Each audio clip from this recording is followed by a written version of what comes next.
শহীদ মোহাম্মদ সাজ্জাদ হোসেন, পিতা জসিম রাজা, মাতা শাহনাজ বেগম। 2005 সালের 2রা অক্টোবর তিনি চাঁদপুর সদর উপজেলার উত্তর রঘুনাথপুর রাজাবাড়িতে জন্মগ্রহণ করেন। শহীদ সাজ্জাদের পরিবারে বাবা, মা এবং ছোট ভাই রয়েছেন। ঢাকায় এসে সাজ্জাদ ভাগ্যোন্নয়নে বিভিন্ন কাজ শিখতেন।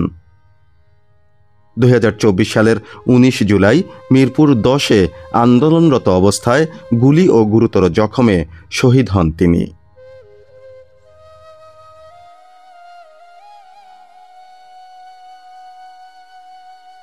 ওই দিন ছিল 19 জুলাই, শুক্রবার, বিকাল 5:35। আমার ছেলে আসনাসপুরা 10 নম্বর পলপট্টির সামনে যখন সে আসনাসপুরা নামে তখন তাকে গুলি করা হয়। স্পটে সে মারা যায়। তার সাথে যে ছাত্ররা আছে তারা তাকে বাঁচানোর জন্য হার্ট ফাউন্ডেশনে নিয়ে যায়।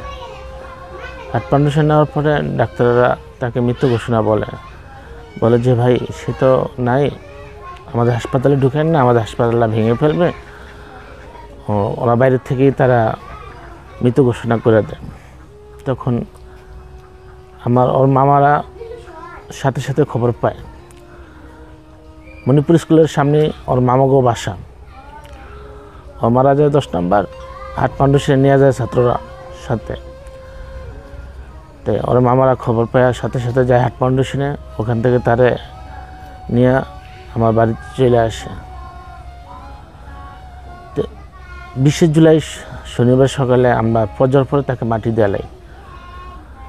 5 আগস্ট সরকার পতন হয়। এই 15 দিন আমরা মানসিকভাবে খুবই একটা চাপে ছিলাম। বা আমার ছেলে যেহেতু মাদ্রাসা লাইনে পড়ালেখা করছে, সে একজন হাফেজ। বাকিলা পুলছা মাদ্রাসায় সে হাফেজ হওয়ার পরে তাইসি পরে মিজান পড়ছে। ওই তো সে তাকে নিয়ে বিভিন্ন জামাত ইসলাম, ছাত্র শিবির এই ধরনের কথা বলে আমরা একটা মানসিকভাবে একটা চাপে থাকি 15 দিন। আলহামদুলিল্লাহ 5 তারিখের পরে আমরা যখন সরকার পতন হয় তখন একটা মুক্ত বাতাসে আসি। তখন বিভিন্ন ছাত্র, বিভিন্ন অন্যান্য রাজনীতি যারা আছে বা কলেজের ছাত্ররা যারা আসে আমাদের বাড়িতে আসে, আমাদের পাশে দাঁড়ায়। ওরা যেভাবে আমাদের পাশে দাঁড়িয়েছে সেটা মনে রাখার মতন। চাঁদপুর কলেজের, পুরানবাজার কলেজের বিভিন্ন প্রতিষ্ঠানের লোকেরা আসে। পরে ম্যাজিস্ট্রেট সাহেবও আসে আমার বাড়িতে, এসপি সাহেব, টিউনো সাহেবেরও আসে।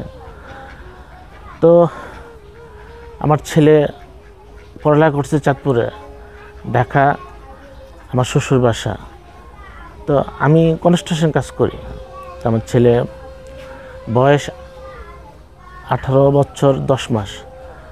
তো বললো যে বাবা ঠিক আছে, পড়ালেখা যেটুকু করছি, তুমিও তো অনেক কাজ করছো, তা আমি একটা কাজ শিখি, আমি তোমার পাশে দাঁড়াই। সংসার প্রয়োজনে ছেলে তার মামাগো বাসায় চলে যায় ঢাকা। যে 1 নম্বর আইন খোলা, সে কিছুদিন কাজ কাজ করে, বাপের পাশে দাঁড়াবে বলে কিছুদিন কাজ করে।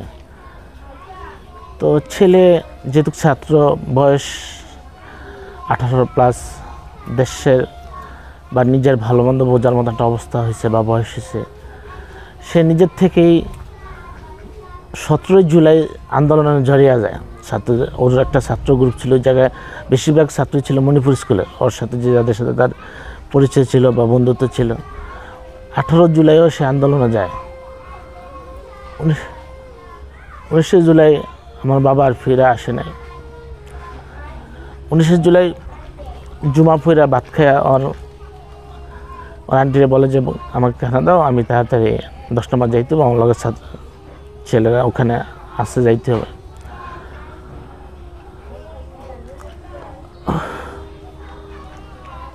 হয়তো এটাই সে চাইছে, আল্লাহ এটাই কবুল করছে তার, আমার ছেলে। তো ওখানে যাওয়ার পরে আসর নামাজের আগেই ওরা টার্গেটে পুরে যায়। আমি যেটুকু জানি আর কি, আমি অনেক ছাত্র লোক কথা বলছি। একটা ছাত্র বলছে আঙ্কেল আমি তারা চিনি, 3টা বাজে আমাদের সাথে জড়িয়েছে, আসর নামাজ পড়ছে। আমরা প্রায় 19 জন না 20 জন একসাথে আসর নামাজ পড়ছি। পড়ার পরে আমাদের 19 জন স্পটে মারা গেছে।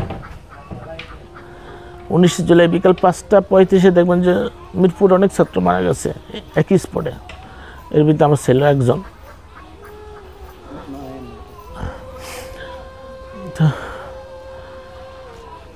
আজকে দেশে একটা অবস্থানে আসছে, বা যেই সরকার চলে গেছে নতুন সরকার আসছে, আমি চাই তার বিচার হোক, সুষ্ঠু তদন্ত হোক। আর অবশ্যই আমি চাই না আমার ছেলের মতন রাস্তায় আর কোনো ছেলে এরকম গুলি খেয়ে মারা যাক, দেশের বস্তি যেন না আসে। ছাত্ররা এদেশের বড় সম্পদ, যে লাইনেই পড়ুক, মাদ্রাসায় পড়ুক বা ভার্সিটি পড়ুক, তার অনেক বড় সম্পদ। তাদেরকে এইভাবে রাস্তায় মারা উচিত নয়। এরকম পরিস্থিতি যেন না আসে।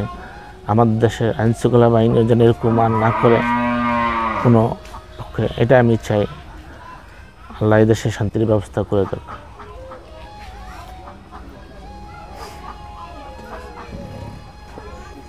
না, ওল্লা শান্তি কোনো সমস্যা আমাদের এই জন্য হয়নি। আমরা তো ছিলাম দেশের বাড়িতে থাকি, ওর মামারা ওখান থেকে মানে ওই সময়টা খুব কঠিন ছিল। 19 জুলাই আপনারা জানেন যে 19 জুলাই ওই সময় আপনার হেলিকপ্টার দিয়ে উপর থেকে গুলি করতে আছে।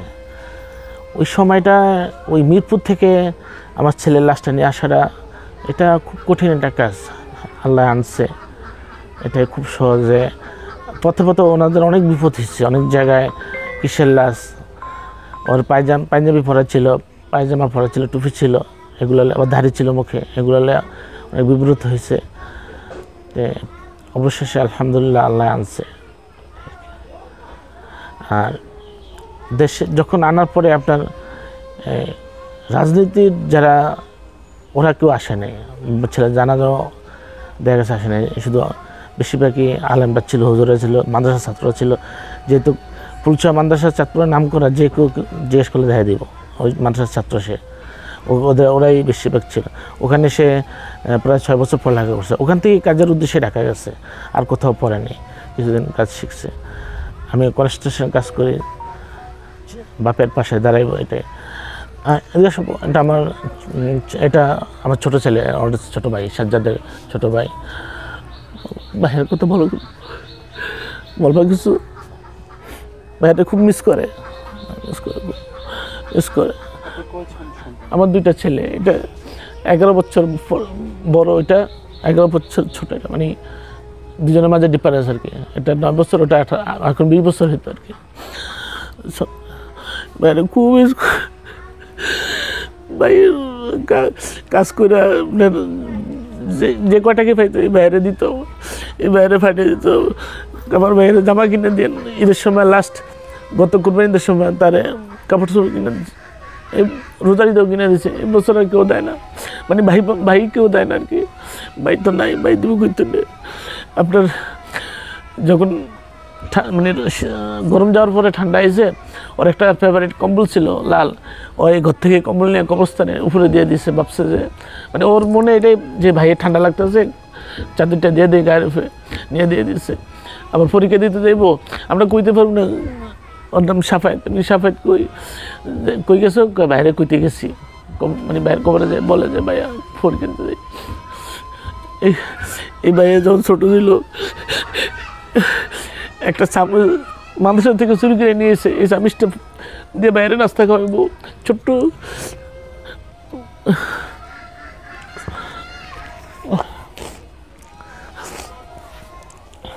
হ্যাঁ, ওর ছেলের মাকে মানে আপনার এই চরদি মানসিক হাসপাতাল 3 বার চিকিৎসা করানো হয়েছে। মানসিক শট খেয়েছে তো আপনার রাত্রে আপনার নাইমা যেতে গিয়ে ঘরে আমরা তালাটকে রাখতাম। এটা লাস্ট 1 মাস। আবার কখনো আমাকে একটু অস্বাভাবিক হিট নিয়ে আসতো, আমি কেন ঢাকা দিছি কাজ করার জন্য, এরকম সে মানসিকভাবে ইয়ে আছে। আমরা তারা মানে যত কম কথা বলার সুযোগ দিই, মানে মনে করাই কম, এটা ভালো। ডাক্তার বলছে ওনাকে এইসব বিষয়ে খুব ইয়ে কমে, তো যারাই আসে আমার সাথেই কথা বলো না, কমতেছে। মানে যদি বলি যে আগের মতন আছে, তাহলে এটা মিথ্যা কথা হবে। ইনশাল্লাহ দিন দিন একটু ইমপ্রুভ হইতেছে, বাঁচতে হবে। বাচ্চা আছে ছোটো, আমার 2টা ছেলে, মানে একটা ছেলে।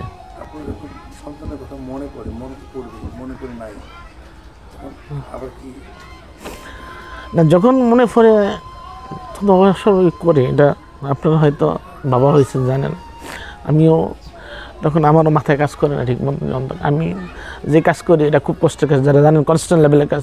আমিও কাজ করতে গেলে যখন মনে পড়ে আমি তখন কাজ বন্ধ করে দিই, তখন আবার স্বাভাবিক ওই কাজ করি। আমার করতে হবে, চেষ্টা করি মানে মনে না করার জন্য। জীবন চলতে আসবে আর কি।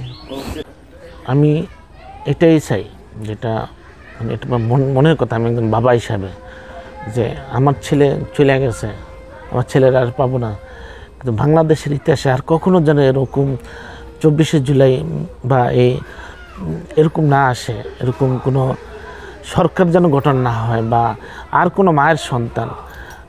আমি বুঝি, মানে আমি বুঝি এই জায়গাটা কত বেদনা, কত কষ্ট। আমি এরকম পরিস্থিতি যেন না আসে। আপনারা যারা দেশের জন্য কাজ করেন, যারা মানে দেশের ভালোর জন্য কাজ করেন, তারা এই কাজটাই করবেন, যে আর অন্তত এই পরিস্থিতি যেন না আসে, দেশের ভালো হোক এই দোয়া করেন। আল্লাহ যেন আমার এই দেশে শান্তি ফিরিয়ে দেয়, এই আমার ছেলে রক্তের উছিলায় আমার ছেলে যেন জান্নাতবাসী হয়, এই দোয়া করবেন।